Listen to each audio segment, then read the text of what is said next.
Добро, почитуван министар, почитувани колешки и колеги пратеници. Драго ми е што во оваа расправа за буџетот и воопште притреси во амандманскиот ивен никако стигнуваме и до амандман кој што се однесува на општина Питровец и на населените места токму од општина Питровец.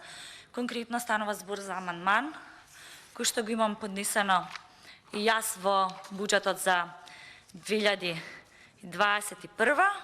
Но оваа година го има поднесено и колегата, но и јас исто така го имам пренесено во сореден број 40, архивски број кроз 189.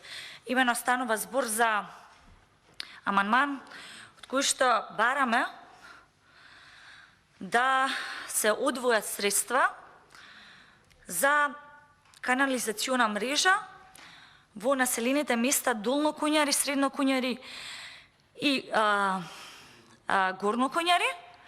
Меѓутоа, тоа е делумно само во амандманот на колегата. Јас барам за сите населени места во општина Петровец.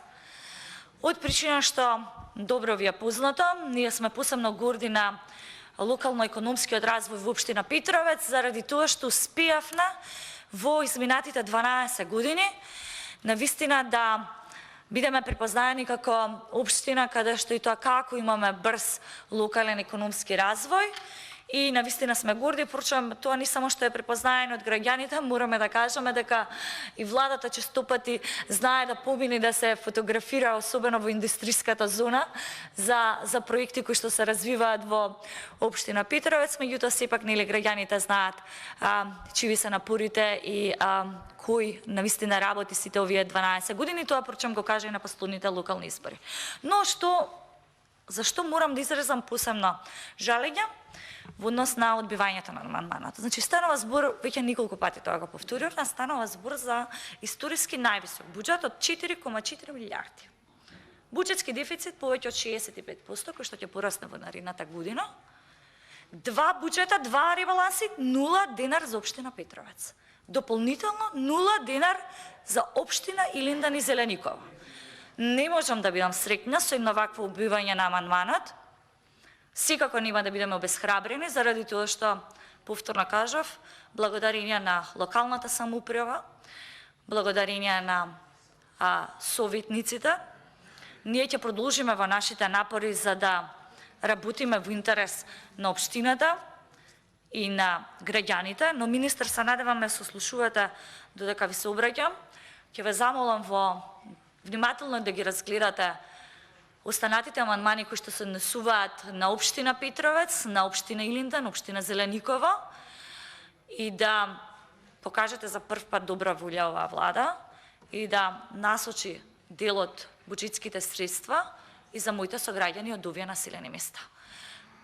Ние не ги двоиме жителите во општина Петровец по никој основ и напротив во континуитет се трудиме подеднакво да вложиме и во поголемите, но и во помалите населени места, заради тоа што навистина секој проект е важен.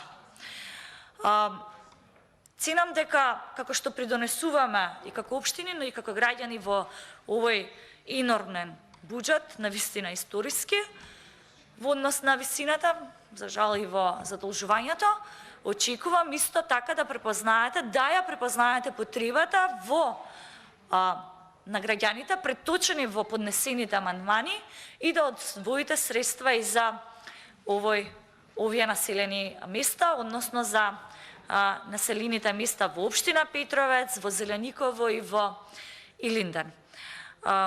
Ценам дека треба и во таа насока да се разгледуваат амандманите, да се распределува буџетот подеднакво, како би се овозможил развој во сите плански региони, да не ги кажувам по општина, меѓутоа сите ни е познато, имаме 8 плански региони.